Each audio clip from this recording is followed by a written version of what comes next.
அன்பர்களே, ஆண்டவர் ரட்சகருமாய் இருக்கிற இயேசு கிறிஸ்துவ நாமத்தில் உங்கள் அனைவருக்கும் அன்பின் வாழ்த்துக்களை தெரிவித்துக் கொள்கின்றேன். இயேசு ஒரு கற்பனையா தலைப்பை நீங்கள் பார்த்திருப்பீர்கள். அண்மையில் பி குரூஸ் என்று சொல்லக்கூடிய சேனலில் கலவை வெங்கட் என்று சொல்லக்கூடிய நபர் தொடர்ச்சியாக 8 காணொளிகளை வெளியிட்டிருக்கிறார். ஆண்டவராய் இயேசு கிறிஸ்துவை பற்றி, பரிசுத்த வேதாகமத்தை பற்றி, மாதாவை பற்றி பல்வேறு விதமான அவதூறுகளை அவர் பரப்பியிருக்கிறார்.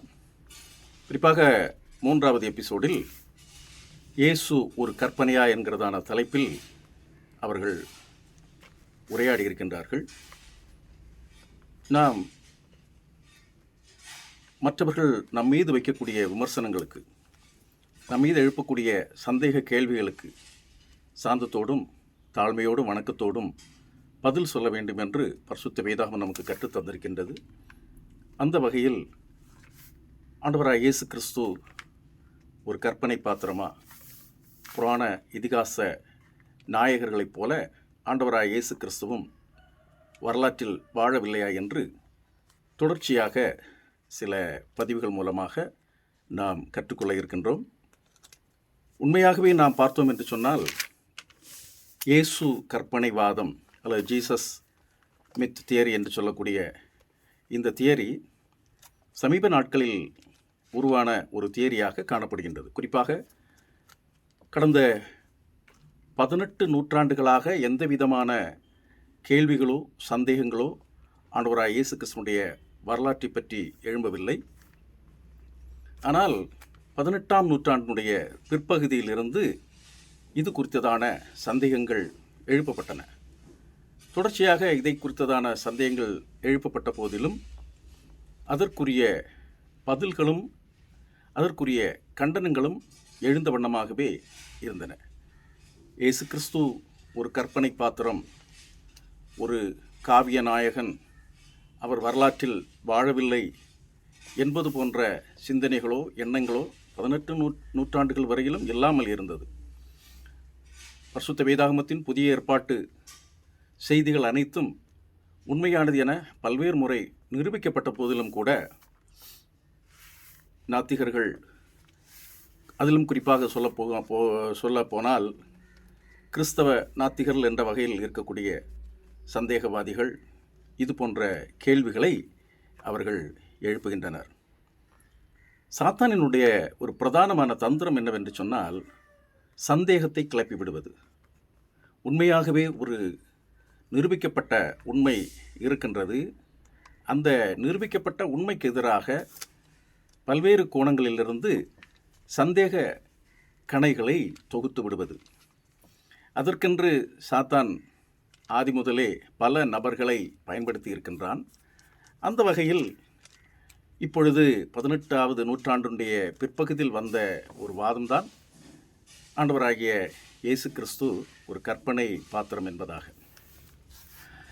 அன்பர்களே, பதிவுக்குள்ளாக போவதற்கு முன்பாக உங்கள் முன்னாக ஒரு வேண்டுகோளை வைக்க விரும்புகின்றேன். அவனுடைய கிருபையினால இயேசு வரலாற்றில் வாழ்ந்தாரா என்ற தலைப்பில் ஒரு நூலை நான் எழுதியிருக்கின்றேன். நீங்கள் ஒவ்வொருவரும் இந்த நூலை வாங்கி வாசிக்க வேண்டும் என்று நான் விரும்புகின்றேன். 120 பக்கங்கள் இதற்கு காணப்படுகின்றது.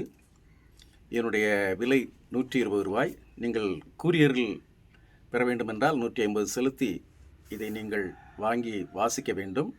இயேசு உண்மையிலே வரலாற்றில் வாழ்ந்தவர் என்பதை பற்றி பல்வேறு வரலாற்று சான்றுகளோடு ஆதாரபூர்வமாக இந்த புத்தகத்தை எழுத ஆண்டவர் எனக்கு உதவி செய்தார். நீங்கள் ஒவ்வொருவரும் குறைந்தது 10 புத்தகங்களாவது வாங்கி நீங்கள் மற்றவர்களுக்கும் இதை விநியோகம் செய்ய வேண்டும் என்று நான் உங்களுடன் அன்பாய் வேண்டுகொள்கிறேன். டிஸ்கிரிப்ஷன் பாக்ஸிலே என்னுடைய தொலைபேசி எண்ணை நான் பதிவு செய்கிறேன். நீங்கள் என்னோடு தொடர்பு கொண்டால் புத்தகத்தை எப்படி பெற்றுக்கொள்ளலாம் என்று நான் உங்களிடம் சொல்லிக்கொள்கின்றேன். நண்பர்களே, நான் குறிப்பிட்டது போல இந்த இயேசு கற்பனைவாதம், ஜீசஸ் மித் தியரி, இயேசு ஒரு கற்பனை, ஒரு வரலாற்றில் வாழவில்லை என்ற தியரி முதலாக 1790களில் 1790 அந்த காலகட்டத்தில் வாழ்ந்த ரிச்சர்ட் கார்லைல் என்று சொல்லக்கூடிய நபர் இதை பரப்புரை செய்தார். தொடர்ந்து Robert Taylor, Bruno Bauer, Arthur Drews, J M. Robertson, Robert M. Price, S. Acharya, Richard Carrier, Earl Doherty போன்ற நாத்திகர்கள் இயேசு வரலாற்றில் வாழவில்லை, அவர் ஒரு கற்பனை பாத்திரம் என்பதாக பரப்புரை செய்தார்கள். குறிப்பாக பில் மாகர் என்று சொல்லக்கூடிய ஒரு நூலாசிரியர், நாத்திகர், அவர் என்ன சொல்கிறார் என்று சொன்னால், இயேசு கிறிஸ்து உண்மையாகவே வரலாற்றில் வாழவில்லை. ஏனைய மித்து மத கடவுளர்களைப் போல அல்லது மித்து கடவுளர்களைப் போல, இதிகாச நாயகர்களைப் போல இயேசு கிறிஸ்துவும் ஒரு இதிகாச நாயகர் தான் என்ற அந்த பொய்யை பரப்புரை செய்தார் என்று நம்மால் புரிந்து கொள்ள முடியும். இந்த கலவை வெங்கட் என்று சொல்லக்கூடிய இந்த நபர் ஆதாரமாக எடுத்துக்கொள்ளக்கூடிய புத்தகங்கள் என்னவென்று சொன்னால், பார்ட் எர்மன் என்று சொல்லக்கூடிய ஒரு தடம் புரண்ட கிறிஸ்தவர், அவர் எழுதிய நூல்களை, அவரது விமர்சனங்களை முன்வைத்து இயேசு கிறிஸ்து ஒரு கற்பனை என்பதை அவர் பரப்புரை செய்து கொண்டிருக்கின்றார். உண்மையாக பார்த்தோம் என்று சொன்னால், இவர் சொல்லியிருக்கக்கூடிய இந்த நபர் பார்ட் எர்மன் என்று சொல்லக்கூடியவர், டிட் ஜீசஸ் எக்ஸிஸ்ட், இயேசு வரலாற்றில் இருந்தாரா, வாழ்ந்தாரா என்ற தலைப்பில் இயேசு கிறிஸ்துனுடைய வரலாற்றுக்கு சான்றாக ஒரு புத்தகத்தை அவரே எழுதியிருக்கிறார் பார்ட் எர்மன். அவர் நாத்திகராக இருக்கும்போது தான் அந்த நூலை அவர் எழுதியிருக்கிறார். ஒரு சந்தேகவாதி, ஒரு ஸ்கெப்டிக். ஆயினும் கூட நுனிப்புல் மேய்வதுதான் விமர்சகர்களுக்கு எப்பொழுதும் கைவந்த கலையாக காணப்படுகின்றது. வரலாற்றில் வாழ்ந்த ஒரு நபரை பற்றி பரப்புரை செய்வதோ அல்லது ஒரு குறிப்பை எழுதவோ நாம் முயற்சிக்கும்போது வெறுமனே ஒரு சார்பு நிலையில் உள்ள, தற்சார்பு நிலையில் உள்ள ஆசிரியர்களை மாத்திரம் நாம் சார்ந்திருக்காமல், அதற்கு மறுப்புரை எழுதப்பட்ட, கண்டனம் எழுதப்பட்ட மற்ற புத்தகங்களை நாம் வாசித்து நாம் ஒரு நடுநிலையான ஒரு தீர்மானங்களை எடுக்க வேண்டும். அப்படி எடுக்கும்போது பிரச்சனைகளுக்கு இடமிராது. ஆனால் இந்த கலவை வெங்கட் என்பவர் நிகழ்த்தி இருக்கக்கூடிய இந்த உரையில் நாம் புரிந்து கொள்வதெல்லாம் கிறிஸ்தவர் மீது இருக்கக்கூடிய வன்மமும் இயேசு கிறிஸ்துவின் மீது இருக்கக்கூடிய வெறுப்பு மாத்திரமே காணப்படுகின்றது. சரி, நாம் விவாதத்திற்குள்ளாக கடந்து செல்ல இருக்கின்றோம். இந்த இயேசு கிறிஸ்து ஒரு கற்பனை பாத்திரம் என்ற காரியத்தில் அல்லது என்ற வாதத்தில் விமர்சகர்கள் முன்வைக்கக்கூடிய மிக முக்கியமான காரியங்கள் என்னவென்று சொன்னால், முதலாவது அவர்கள் என்ன சொல்கிறார் என்று சொன்னால், துவக்க கால எழுத்தாளர்கள் அல்லது வேதாகமத்திற்கு புறம்பான எழுத்தாளர்கள் இதை பற்றி அல்லது இயேசு கிறிஸ்துவை பற்றி எதுவும் எழுதவில்லை. ஆகவே இயேசு கிறிஸ்து ஒரு கற்பனை என்று அவர்கள் முன்வைக்கின்றார்கள். இரண்டாவதாக, இயேசு கிறிஸ்துவை நான் ஏற்கனவே குறிப்பிட்டது போல மித்து மத கடவுளைப் போல, புராண இதிகாச நாயகர்களைப் போல ஒரு கதை மாந்தன் அல்லது ஒரு கதாபுருஷன் என்பதாகவே அவர்கள் சித்தரிக்க முயற்சி செய்கின்றார்கள். மூன்றாவதாக, சுவிசேஷங்கள் அல்லது புதிய ஏற்பாட்டு நூல்கள் வெறுமனே புனைக்கதைகள், அவை வரலாற்று நூல்கள் அல்ல என்பதாக அவர்கள் பொய்யான பரப்புரையை நிகழ்த்துகின்றார்கள். இந்த மூன்று காரியங்களின் அடிப்படையில் தான் இயேசு கிறிஸ்து ஒரு கற்பனை பாத்திரம் என்று அவர்கள் நிறுவுவதற்காக முயற்சி செய்வதை நம்மால் புரிந்து கொள்ள முடியும். உண்மையாக பார்த்தோம் என்று சொன்னால், பரிசுத்த வேதாகமம் ஒரு புனைக்கதை நூல் அல்லது வரலாற்று நூல் அல்ல என்பதை இவர்கள் எந்த வகையில் சொல்ல முடியும்? புதிய ஏற்பாட்டுக்கு இருப்பதைப் போல வரலாற்று சான்றுகள் வேறு எந்த நூல்களுக்கும் இல்லை என்பதை நம்மால் புரிந்து கொள்ள முடியும். புராதன நூல்களுடைய கையெழுத்துக்களை நாம் பரிசோதிக்கும் போது புதிய ஏற்பாடு எந்த அளவுக்கு வரலாற்று தரவுகளை வைத்திருக்கின்றது, வரலாற்று சான்றுகளை வைத்திருக்கிறது என்பதை நம்மால் புரிந்து கொள்ள முடியும். ஒரு மித் அல்லது ஒரு மித்தாலஜி, ஒரு இதிகாசம், ஒரு புராணம் உருவாகி வர வேண்டும் என்று சொன்னால் பல 100 1000 ஆண்டுகள் ஆகும். அப்படியானால் மாத்திரமே ஒரு கற்பனையாக புனையப்பட்ட ஒரு இதிகாசம் அல்லது ஒரு இதிகாச நாயகர்களை உருவாக்கி எடுக்க முடியும்.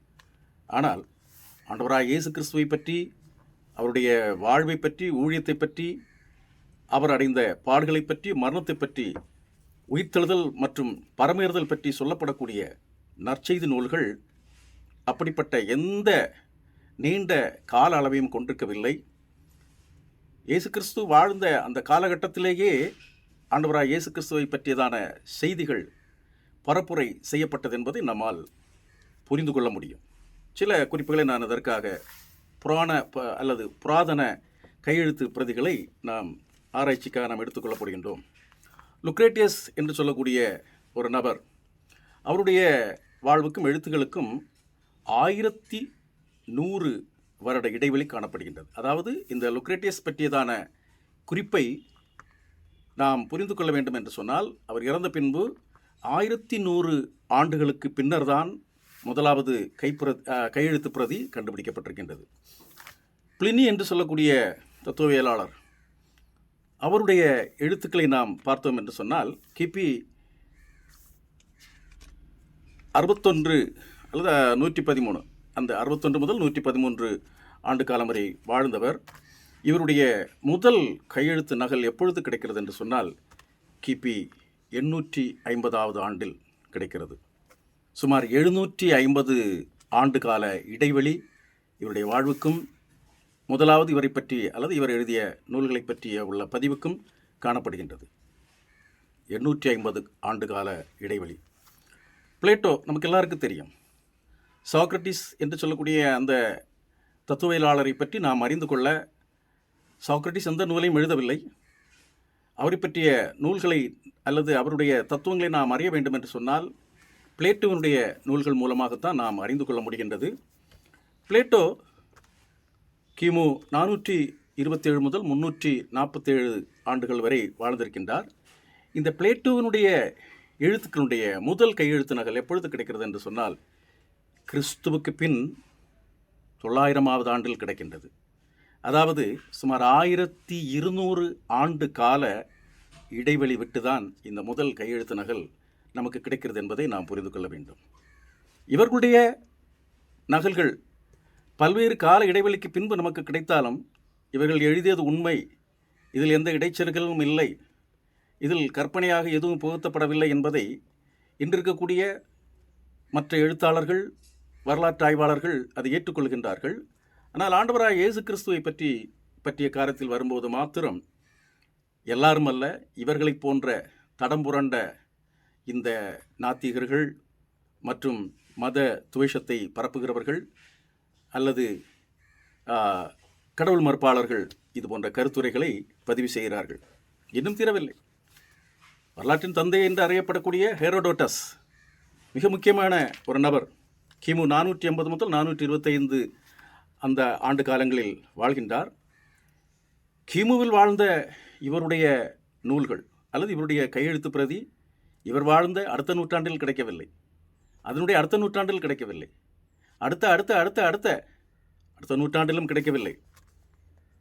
கிமுவில் வாழ்ந்த இவருடைய இந்த முதல் கையெழுத்து பிரதி எப்பொழுது கிடைக்கிறது என்று சொன்னால், கிறிஸ்துவுக்கு பின் 900ஆவது ஆண்டில் கிடைக்கின்றது.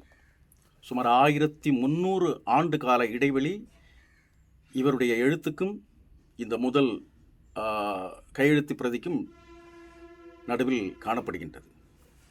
தொடர்ந்து சீசர் கிறிஸ்துவுக்கு முன் 100 முதல் 44வது ஆண்டு வரையிலும் வாழ்ந்த நபர்.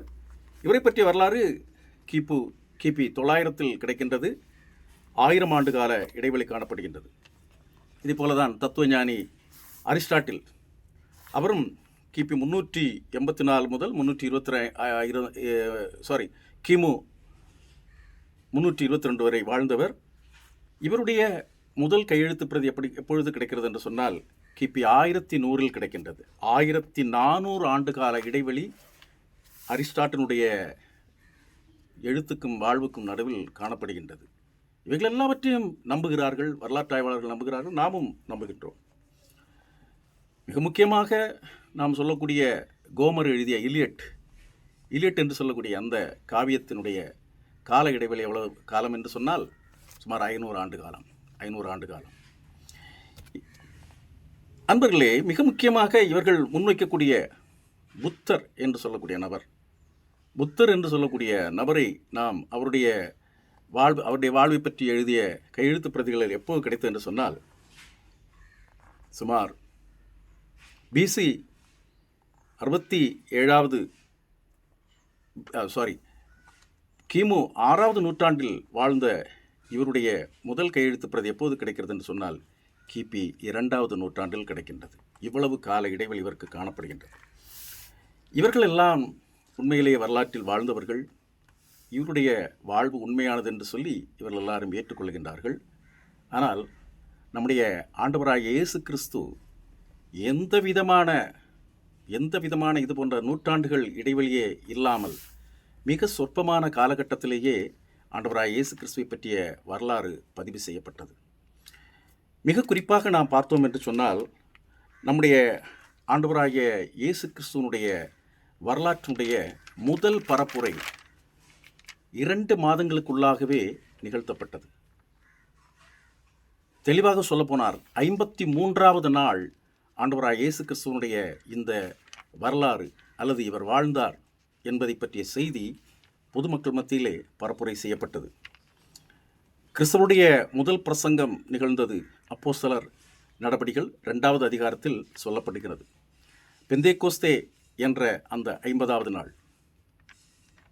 மற்ற 3 நாட்களை நாம் கழித்தால் 50வது நாள் என்று சொல்லக்கூடிய இந்த இயேசுனுடைய இறுதி காலத்திற்கும் முதல் பிரசங்கத்திற்கும் 53 நாட்கள் இடைவெளி காணப்படுகிறது. 2 மாதங்கள் கூட ஆகவில்லை. அதற்குள்ளாகவே இயேசு கிறிஸ்துவை பற்றிய பரப்புரை செய்யப்பட்ட நண்பர்களே, புராண இதிகாச நாயகர்களைப் போல வரலாற்றில் வாழாத ஒரு கற்பனை பாத்திரம் அல்ல ஆண்டவராகிய இயேசு கிறிஸ்து. அதை பற்றி நாம் சில காரியங்களை கூட நாம் ஆராய்ச்சி செய்வோம். அப்போஸ்தலர் 2ஆம் அதிகாரம் 14ஆம் வசனம். அங்கே ஒரு மிகப்பெரிய நிகழ்வு நடைபெறுகிறது. பரிசுத்த ஆவியானவர் வெளிப்பிரகாரமாக ஊற்றப்படுகின்றார். அதைத் தொடர்ந்து இயேசுவோடு கூட இருந்த இயேசுனுடைய சீடர் நேரடியாக கண்கண்ட சாட்சி எழுந்து நின்று மிகப்பெரிய ஒரு பிரசங்கத்தை செய்கின்றார். அவருடைய பிரசங்கத்திலே வசனம் 14, அப்போஸ்தலர் 2ஆம் அதிகாரம் 14ஆம் வசனத்திலே இப்படி அவர் குறிப்பிடுகின்றார். எருசலேமில் வாசம் பண்ணுகிற ஜனங்களே, எருசலேமில் வாசம் பண்ணுகிற ஜனங்களே என அழைத்து தன்னுடைய பிரசங்கத்தை பேதுரு துவங்குகிறார். தொடர்ந்து அதனுடைய 22வது வசனம், அப்போஸ்தலர் 2ஆம் அதிகாரம் 22வது வசனத்தில் இவ்வாறு குறிப்பிடுகிறார். நீங்கள் அறிந்திருக்கிறபடி, அதாவது உங்களுக்கு இந்த விஷயங்கள் எல்லாம் தெரிந்திருக்கிறது, நீங்கள் அறிந்திருக்கிறபடி நசரேயனாகிய இயேசுவை கொண்டு தேவன் உங்களுக்குள்ளே நீங்கள் அறிந்திருக்கிறீர்கள். நசரேயனாகிய இயேசுவை கொண்டு தேவன் உங்கள் மத்தியிலே பலத்த செய்கைகளையும் அற்புதங்களையும் அடையாளங்களையும் நடப்பித்து அவைகளினாலே அவரை உங்களுக்கு வெளிப்படுத்தினார். இயேசுவை நீங்கள் அறிந்திருக்கிறீர்கள், உங்களுக்கு தெரியும். நசரேயனாகிய இயேசுவை பற்றி உங்களுக்கு தெரியும் என்று மிக தெளிவாக எருசலேமில் வாசம் பண்ணுகிற ஜனங்களே என அழைத்து பேதுரு அங்கே இயேசு கிறிஸ்துவை பற்றி திரும்ப எடுத்து சொல்லுகிறார். உங்களுக்கு தெரிந்திருக்கிறபடியே நசரேயனாகிய இயேசுவை கொண்டு அநேக அடையாளங்கள், அற்புதங்கள், பல்வேறு பலத்த செய்கைகள் உங்களுக்குள் நிகழ்த்தப்பட்டது என்று இங்கே எடுத்து சொல்லுகிறார் பேதுரு அப்போஸ்தலர். அப்போது இவர் இப்படி பிரசங்கம் பண்ணும்போது அங்கே கூடியிருந்த ஜனங்கள் இல்லை, இங்கு இப்படிப்பட்ட எந்த காரியமும் நடைபெறவில்லை என்று அவர்கள் மறுப்புரை சொல்லவில்லை. அவர்கள் அதை பொறுமையாக கேட்டுக்கொண்டிருந்தார்கள். தொடர்ந்து இன்னும் தீர்ந்த பாடில்லை. அதே அப்போஸ்தலர் 2ஆம் அதிகாரம் 23ஆம் வசனத்தை நாம் பார்த்தோம் என்று சொன்னால் அங்கே பேதுரு சொல்லுகிறார், அந்த இயேசுவை நீங்கள் பிடித்து அக்கிரமக்காரருடைய கைகளினாலே சிலுவையில் ஆணி அடித்து கொலை செய்தீர்கள். பேதுரு சொல்லுகிறார், நான் பிரசங்கிக்கிற இந்த இயேசுவை நீங்கள் பிடித்தீர்கள். நீங்கள் என்று தன்னுடைய பிரசங்கத்தை முன்னால் இருந்து கேட்டுக்கொண்டிருக்கக்கூடிய ஜனங்களை பார்த்து, அவர் அப்பட்டமாக சொல்கிறார், நீங்கள் அந்த இயேசுவை பிடித்தீர்கள், அவர்களை சிலுவையில் ஆணி அடித்து கொலை செய்தீர்கள் என்று தனக்கு முன்னால் இருந்து செய்தியை கேட்டுக்கொண்டிருக்கக்கூடிய ஜனங்களை பார்த்து சொல்லுகிறார். 6 மாதம் தாண்டியல்ல, 6 வருடம் தாண்டியல்ல, 600 வருடம் தாண்டியல்ல, 1100 வருடம் தாண்டியல்ல நண்பர்களே, வெறும் 53வது நாளிலேயே 2 மாதங்களுக்குள்ளாகவே பேதுரு சொல்லுகிறார், நீங்கள் அந்த இயேசுவை, நீங்கள் தனக்கு முன்னாக இருக்கக்கூடிய அந்த ஜனங்களை பார்த்து, எருசலேமில் வாசம் பண்ணுகிற ஜனங்களே என அழைத்து சொல்லுகிறார், நீங்கள் அவரை சிலுவையில் கொலை செய்தீர்கள் என்று. யாரும் அந்த குற்றச்சாட்டுக்கு மறுப்புரை தெரிவிக்கவில்லை. அதை அவர்கள் பொறுமையாக கொண்டிருக்கிறார்கள். கற்பனையாக வாழ்ந்த அல்லது கற்பனை என்று சொல்லக்கூடிய ஒரு நபரால் இது போன்ற ஆணித்தரமான கேள்விகளை முன்வைக்க முடியுமா நண்பர்களே? நாம் யோசிக்க வேண்டும். அப்போது இவர்களுடைய எண்ணம் வரலாற்றை சொல்லுவது அல்ல, வரலாற்றை ஆராய்ச்சி செய்வது அல்ல, மாறாக இயேசு கிறிஸ்துவை வசைபாட வேண்டும். நான் ஏற்கனவே குறிப்பிட்டது போல சாத்தானின் ஏஜெண்டுகளாகத்தான் இவர்கள் செயல்படுகின்றார்கள். இயேசுவின் மீது ஒரு சந்தேகத்தை உருவாக்க வேண்டும் என்ற ஒரு எண்ணத்தின் அடிப்படையில் தான் இவர்கள் இவ்வாறாக செயல்படுகின்றார்கள். தொடர்ந்து நாம் விவாதத்திற்கு நேராக வருவோம். பேதுரு மேலும் சொல்லுகிறார், அவனுடைய 32வது வசனம், அப்போஸ்தலர் 2ஆம் அதிகாரம் 32ஆம் வசனத்தை சொல்லுகிறார், இந்த இயேசுவை தேவன் எழுப்பினார், இதற்கு நாங்கள் எல்லாரும் சாட்சிகளாய் இருக்கிறோம். இந்த இயேசுவை, நீங்கள் சிலுவையில் அறைந்து கொலை செய்த இந்த இயேசுவை தேவன் உயிரோடு எழுப்பினார், அவர் உயிர் தெழுந்தார். இதற்கு நாங்கள் எல்லாரும், அப்போஸ்தலர்களாகிய நாங்கள் எல்லாரும், இயேசுவின் சீடர்களாகிய நாங்கள் எல்லாரும் சாட்சிகளாய் இருக்கிறோம் என்று சொல்லி அங்கே பேதுரு அழுத்தம் திருத்தமாக இயேசுவின் வரலாற்றை பதிவு செய்கிறார்.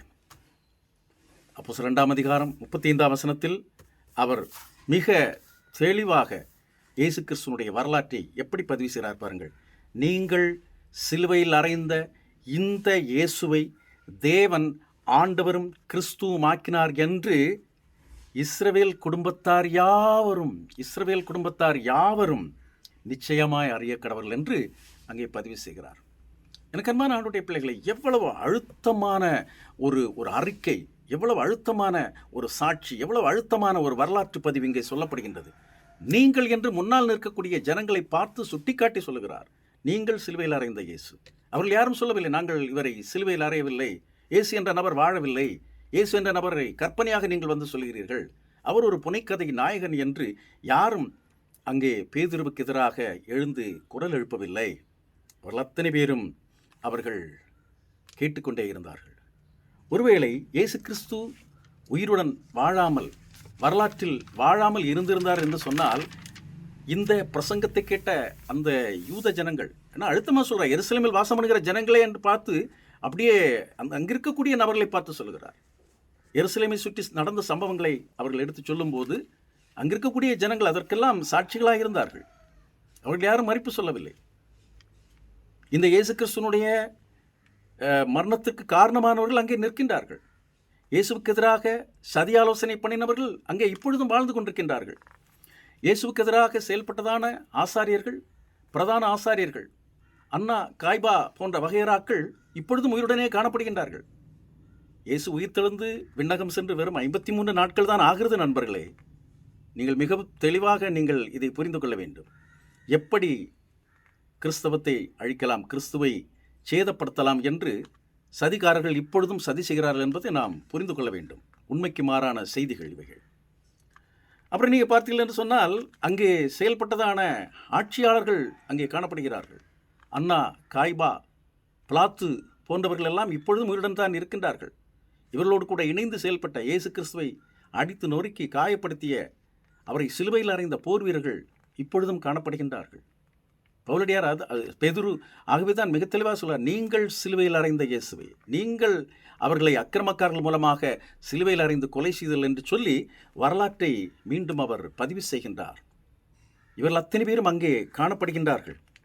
இயேசுவை சிலுவையில் அறைந்தவர்கள், இயேசுனுடைய கல்லறையை பாதுகாத்தவர்கள் அத்தனை பேரும் இப்பொழுதும் உயிருடனே காணப்படுகின்றார்கள். கடந்த 53 நாட்களுக்குள்ளாக இதையெல்லாம் செய்தவர்கள், இயேசுனுடைய கண்கண்ட சாட்சிகள் அல்லது இயேசுவை அடித்து நொறுக்கி கொலை செய்து அவரை கல்லறையில் வைத்தவர்கள், இவர்கள் எல்லாரும் ஆவியாகி விடவில்லை, அவர்கள் எல்லாரும் மாயமாய் மறைந்து விடவில்லை. இப்பொழுதும் அவர்கள் உயிருடனே காணப்படுகின்றார்கள்.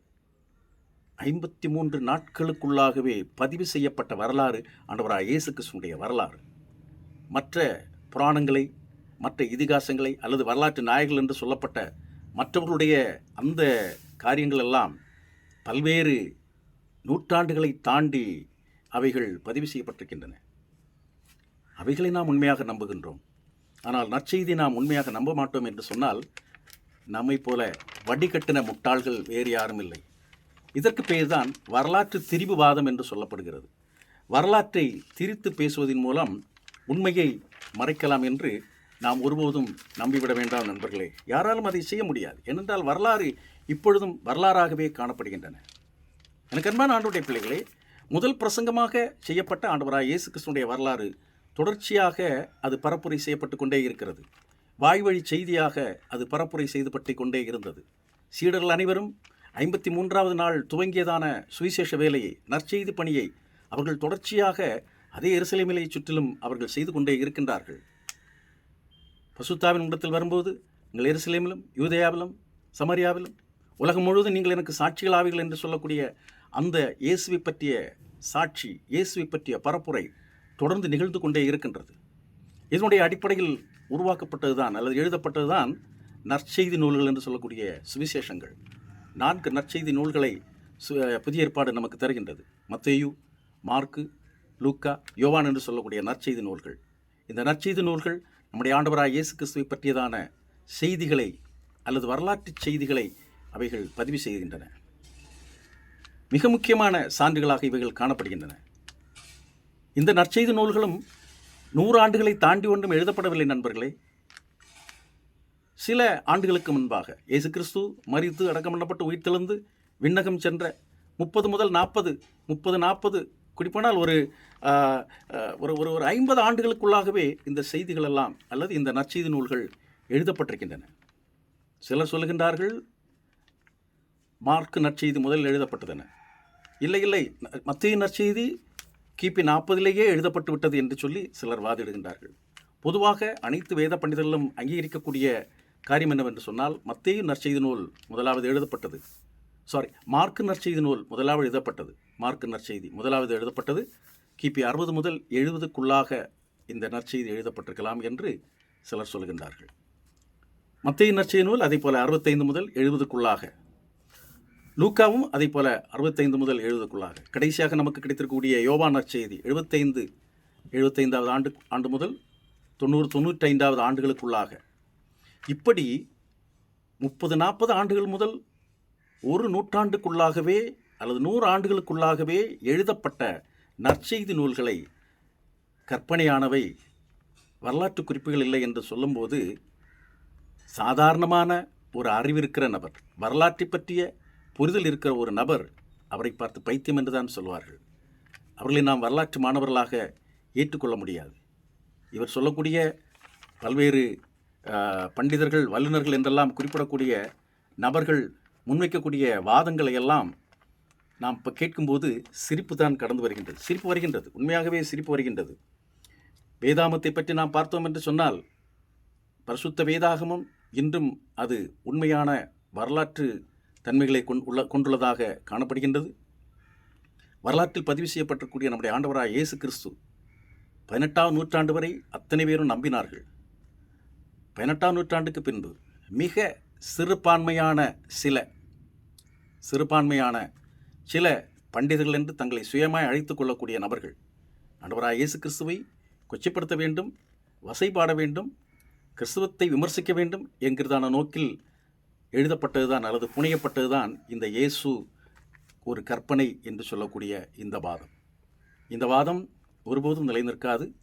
இயேசு வரலாற்றில் வாழ்ந்தார், இயேசு இன்றும் ஜீவிக்கிறார் என்பதை தொடர் பதிவுகளில் நாம் சிந்திக்க இருக்கின்றோம். ஆண்டவர் நம்ம ஒருவரையும் ஆசீர்வதிப்பாராக. ஆமென்.